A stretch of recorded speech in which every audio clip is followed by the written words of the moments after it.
Welcome to New Generation Mentoring with Drs. Moses Toffa and Rejoice Makauze. We are a mentoring program which is dedicated to mentor society, especially children, with the goal to take them back to the path of morality and godliness. Our motto is back to morality, back to God.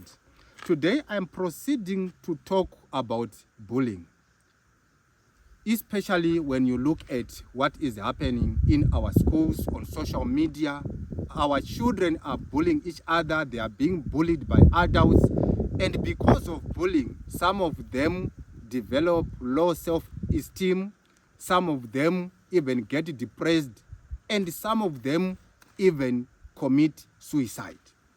Now, I want you to know that in as much as society may try, but it is impossible to completely stop bullying. There will always be people who are committed to bully others, who are committed to misunderstand others. Even if they explain themselves, they don't care about understanding you.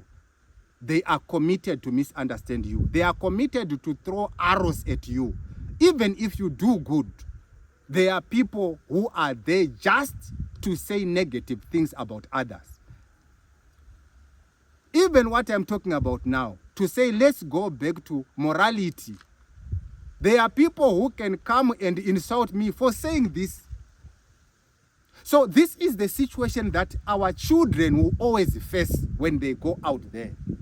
I said it before that this world has become a wilderness where there are predators that are waiting to pounce on our children.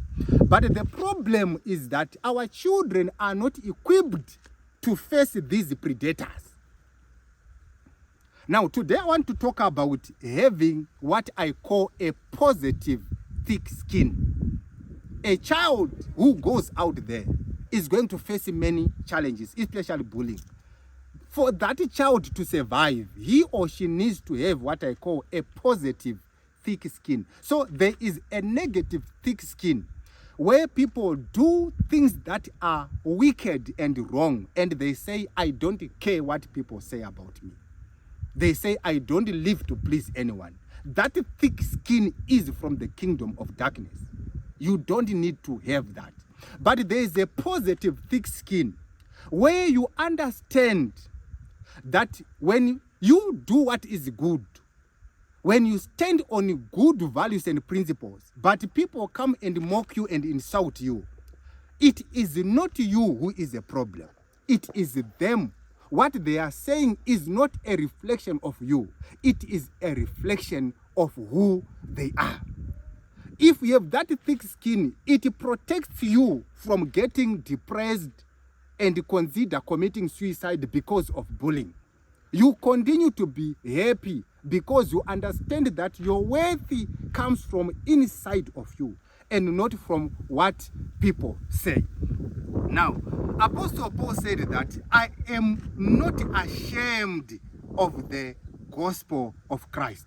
Why was he saying that? Because preaching the gospel of Christ comes with attacks and insults, to the point that if you don't have the positive thick skin that I'm talking about, you will become ashamed and stop. So it also applies even to our social life. When you stand on something that is good, people insult you, but you cannot change and begin to do that which is wrong because people have insulted you. This is the reason why many of our children start to take drugs and do these things, because of the pressure that if I don't do it, I will be ashamed. A child must be able to say, I am not ashamed, because you know that you are standing on good values and principles, and you should not move from there. So whatever people can say about you, it is not a definition of who you are. So you should not care about that, simply because you know the values on which you stand on. So there will always be people who speak evil of you. There will always be people who speak evil of our children in schools and other spaces. Apostle Peter says in 1 Peter chapter 3 verse 16, having a good conscience that whereas they speak evil of you, as of evildoers, they may be ashamed that falsely accuse your good conversation in Christ. Let them who are speaking evil of you, let them who are bullying you be ashamed because of what they are doing. You should not be ashamed because you are standing on values that are good. So have a positive, thick skin. I will talk more about that. New Generation Mentoring with Drs. Moses Topher and Rejoice Makauze. God bless you.